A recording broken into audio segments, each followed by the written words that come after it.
Good morning. It is. It is. So I want to talk a little bit about meditation.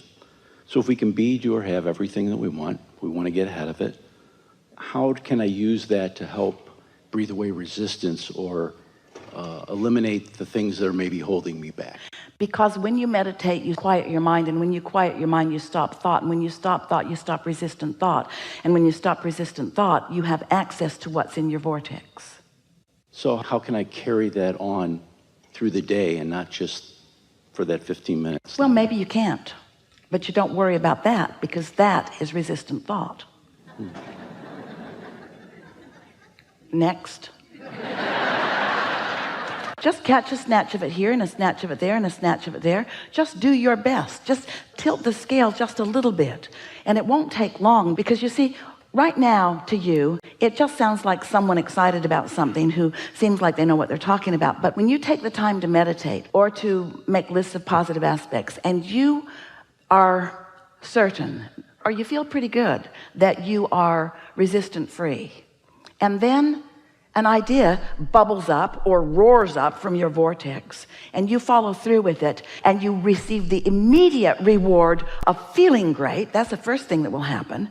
A moment of clarity, or a moment of insight, or a moment of euphoria, or a moment of interest. Doesn't matter what label you give it, it feels really good to you. And then another, and then another. We're not asking you to expect it to bubble up and manifest. We're asking you to allow it to bubble up and feel it, and acknowledge that you feel it, and milk it as long as you can, and see what else it turns to before your practical mind gets involved and you start introducing resistance into the equation. That's the game you want to play. How long can I go resistant free? But even when you play that game, now you make it resistant right from the get-go, because you're trying to be perfect. You don't have to be perfect. You don't have to only think pure positive thoughts. Your contrast served you. That's how all the ingredients got into your vortex. And your inner being knows what that all adds up to. The lifetimes of glorious experience that adds up to. We called this gathering for a while the science of deliberate creation, but you were too heavy on the thinking part. And then we began calling it the art of allowing, the art of receiving, the art of every now and again getting into the receiving mode so that you can receive an impulse about something. Don't you have experiences that you could tell one another about how you cared about something? Maybe something caused you to worry about it, and you cared about it, and then you were carefree, or maybe you don't even remember that part, but you turned a corner and there it was, and it just felt like it came out of nowhere. And we want you to know that things are ready to come out of what you think is nowhere all the time. Great ideas are ready to come out of what you want to call nowhere, because they're not coming out of the tangible piles that you've been gathering. They're coming out of the intangible, non-resistant, well-stocked kitchen, stocked by only the ingredients that you want. And so it's about getting into the receptive mode is everything. But in order for you to know how important it is and feel the power of it, first you have to accept that your life has been serving you, and that you've put many decisions and requests and goals and hopes and dreams there, and that they are ready for you. When we say, you said it back to us, you can be or do or have anything that you desire, and you've been putting it into your vortex in bits and pieces, but you don't have the ability to look into it and see everything that is what you want to call potential. We want to call it a done deal. And your inner being will inspire you according to your path of least resistance. Let's say that you have something that you really want, but you are really thinking in opposition of it. And your inner being knows that you want it and knows where you stand vibrationally. Your inner being will offer you impulses that will guide you around your resistant thought. You did that with your children when they were little. Do you remember? When you knew that there was that thing that they always wanted to do in that store, do you remember you never took them down that aisle? You always took them on a path of least resistance, a path that you felt would be a more comfortable experience for them and for you. And so it's the same sort of thing. Your inner being knows. Do you meditate? Do you? Do you quiet your mind? And have you heard from us here today? Do you have a sort of renewed interest in the power of that quieted mind? We'll talk more about meditation if you want to. You want to? What do you want? I do. So, quieting the mind, sometimes thoughts come to me, things. Well, here's the thing.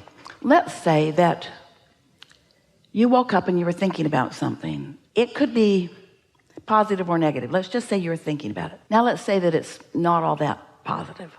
Then you check your email and there's more about it in there. And then you turn on the television and it's kind of like that too. And then you call a friend and you kind of get some stuff going as you are facing reality and pointing out. Esther hears it on the airplane all the time. Business people talking to their coworkers or calling their coworkers about things that they're trying to hammer into place. And she just puts her earphones on and puts her pillow on and focuses into her world and out of that, because it doesn't take very much of that focus before off you go. So if you're in that sort of momentum, that's not the best time for you to say, I think I'll meditate, or I think I need to meditate, because you will have a very difficult time quieting your mind under those conditions. Those thoughts already have enough momentum going that's when the lobotomy would be more helpful, or a nap.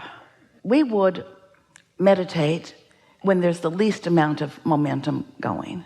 It's sort of like, have you ever felt like you really needed to sleep, but you couldn't sleep? And the harder you tried to sleep, the more you couldn't sleep. Well, meditation is like that for you. You say, I need to meditate, I really need this, but you can't, because you're focused on what's holding you away from it. So it's what's getting bigger. So what you do is you wait for a sort of clear space, and that usually comes earlier in the morning. Maybe it comes after your kids leave the house. Maybe it comes when you're finally alone in your car somewhere. You could pull under a tree. You have to find a quiet space for it. And the earlier in the day, the better. But you'll get better and better at it. It's just a matter of focus. We recommend that you focus upon something that doesn't require very much thought. Because to say, I'm not going to think about anything, now you're thinking about not thinking about anything, and everything in the world that you're not wanting to think about, you're thinking about. But find something to focus on. It might be a bird in a bird bath. It might be the dripping of a faucet. Esther likes to listen to the air conditioner because she lives and has always lived in hot places. So the air conditioner, there's almost always that sound. Hear it? Hear how steady it is? And notice that you're not prone. There's not much to think about in that. You don't say, I've heard better. It's just a sound, and it's not testing you in any way. And if you've decided to focus on it, sometimes Esther will focus on it and her mind will wander, and she'll say, oh yeah. Then she'll listen for it again, and then her mind will wander.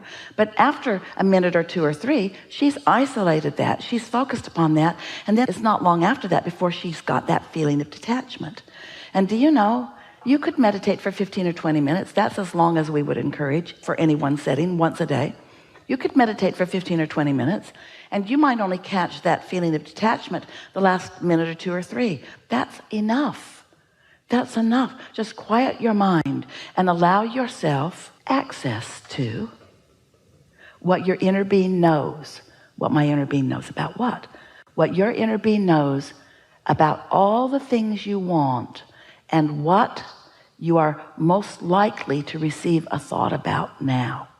Sometimes, if you are in an urgent situation where you're about to take a step or turn into traffic or do something that is critical to your experience, when it's a strong intention like living longer, sometimes even in resistance, your inner being can offer you an impulse, and you will do something that you didn't even know you could do.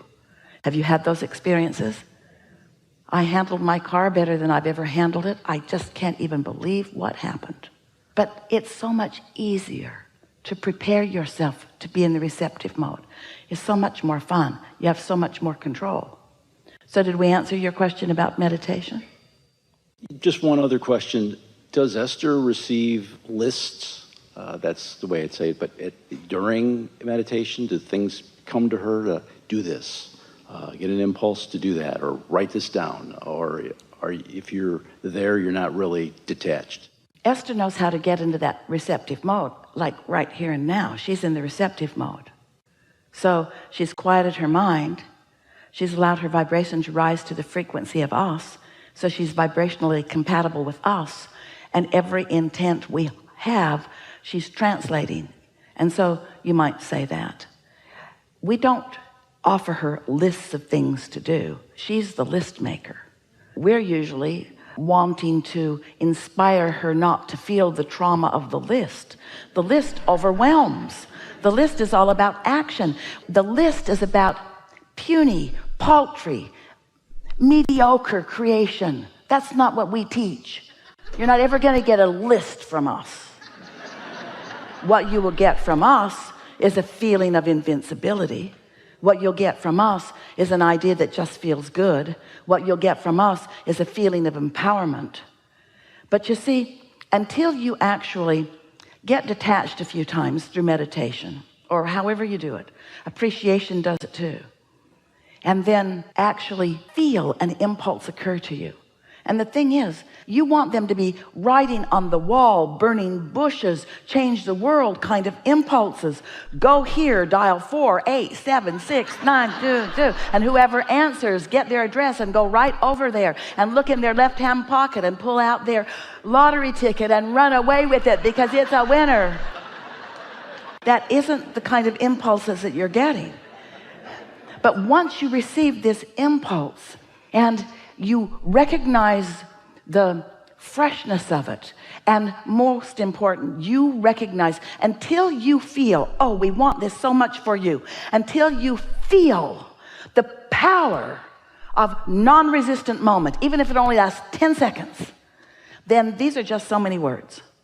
But once you feel that, and then have the momentum of it and the wherewithal to follow through with it, and then you see that it leads to this, and it leads to this, and it leads to this, and it leads to this, and you have that joyous journey, which we keep wanting to say is really what you want, and you keep saying, yeah, I want the joyous journey too, as long as it's leading me to the destination that I want. Yeah, I want the joyous journey as long as it's leading me to the destination that I want. We're speaking it so fast you can't even hear the words because you're so eager to get to the destination that you want. Oh, yeah, I'm willing. Well, just cool your jets. Just relax and enjoy the freshness, enjoy the clarity. Clarity is power. Can't you feel that in yourself? Don't you know, even in your own house, you get up, you have things to do, maybe you're going to get on a trip. Have you ever just run around in circles? And it's a miracle that you even made the plane. Haven't you had a day like that? And haven't you also had a day when you're usually by yourself when you have this kind of day, but where everything just falls into place? The traffic parts for you, everyone's nice to you, you have extra time, you just feel good about where you are.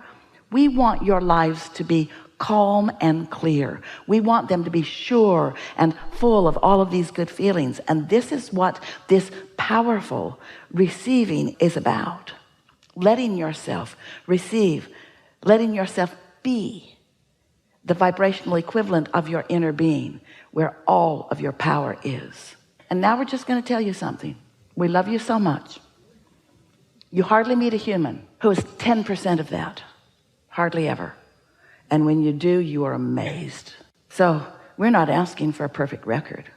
We're not asking you to stop ragging on that person at work that drives you crazy. We're just asking you to ratchet it back a notch. And we're asking you, in addition, look for some positive aspects too. We're not asking you to meditate all day. You couldn't if you wanted to. Some try it. It's not what you want to do. It's not what we want you to do. We're just asking you to find 15 or 20 minutes and do your best to find a moment or two of detachment, and then notice what happens next. We want you to introduce yourself to your power. We want you to get hooked on it, because you came as creators. You did not come as regurgitators. You came as creators. You did not come as defenders. You didn't come to fix a broken world. You came to create a world that is delicious to you, you see.